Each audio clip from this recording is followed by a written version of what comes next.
Hello, my name is Jeremy Fox. This is my week 2, project 2 video review for MDF2. This week we had to basically create like a really stripped down Twitter app, which just presented a user's timeline, allowed them to post a tweet to their account, refresh the table view to present the newest timeline tweets or updates, and then offer a user detail or a user account view, which showed the users just some of the users' information. Here is the app. Nothing fancy. Has the minimum requirements of the icon, the user's name, date and time, and the tweet text. I actually updated the table view according to the height of the amount of text, so some of them are smaller than others. Then we have a refresh, which just shows a loading with an activity indicator inside of a UI alert view and refreshes the newest information. Then the compose view, which just shows the default text. If we send that, and there it is, just refreshed it and posted from my awesome MDF2 application. If I click on it, the detail page shows up showing the user's name, the date, time it was posted, and the tweet text. And it's the same thing for all of them. And then the user view, user details view shows the user's name, the user's real name, which in this case is not actually a real name, but then the number of followers, friends, and a description.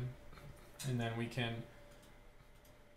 verify all that by simply logging into a different account.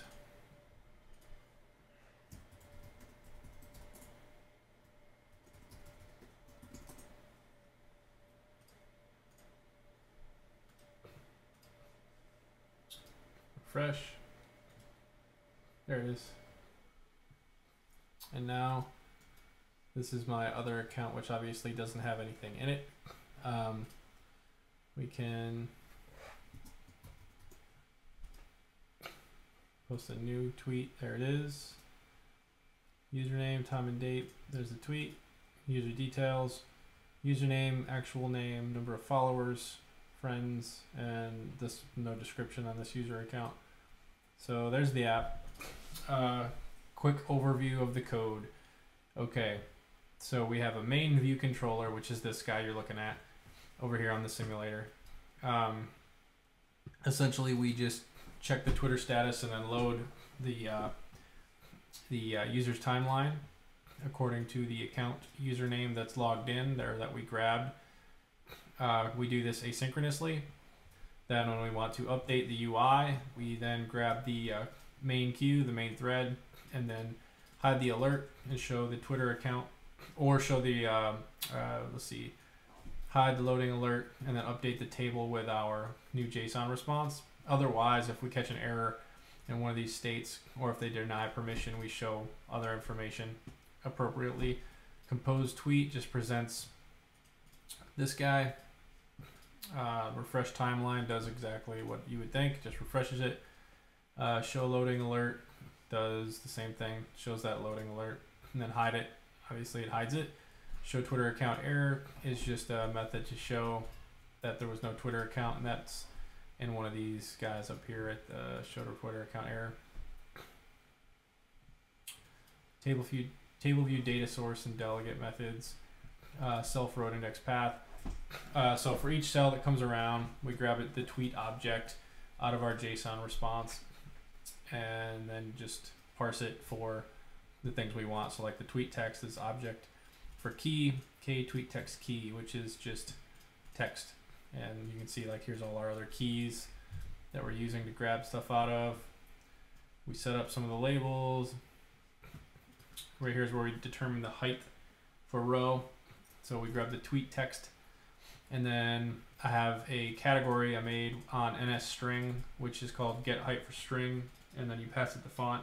So I give it the font that is actually being used here so that it can properly determine the height for the label. I get the height, and then I grab the main table cell default height, and then add the height of the label to that, and then that gives me a proper height for my cell.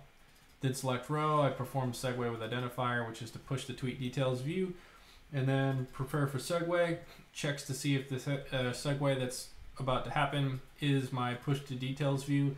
If it is, we grab the tweet object, and as long as it returns a valid object, we tell the destination view controller, which is the tweet details view controller, we give it the tweet object so that it knows what to present without having to make another asynchronous call or whatever, another fetch for more details. We just pass it along. So when you click, it's instantly right there. There you go for each one. And the tweet details view controller just receives that tweet object, sets up all the labels. Simple. User details view controller does the exact same thing. It receives, it does call out again. So the first thing that happens here is we asynchronously go ahead and call out the load user details.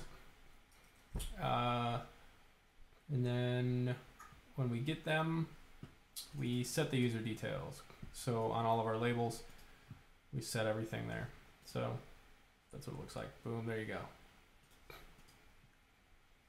I think that is about it. And then we want to dismiss it. Obviously, I have a typo, but whatever, it doesn't really matter. As long as it's all spelled the same, it doesn't have to be spelled right.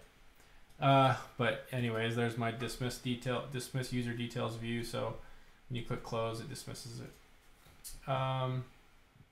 Have some constants in here just used throughout the app, and then there's my category on NS string that just gets the height of the label. My main table cell class, which doesn't have anything on it but just some properties, and the main storyboard. There you go. So it's all contained in a navigation controller. The main view controller has these buttons and the table cell. When you click the table cell, we then call this segue here, which is push tweet details view. And then we push on the details. If you touch this guy down here, this button, it calls the present user details view segue and presents this guy. There you go. Simple. What do I think I could have done better? I think I've said this 1,000 times before, but because we only have a week to do these things, and actually in real life, most people only have a day or two because they work, have jobs, take care of kids and everything like me. So we don't actually have a week. We have just a few days to complete these things. We don't get a whole lot of time to spend on design.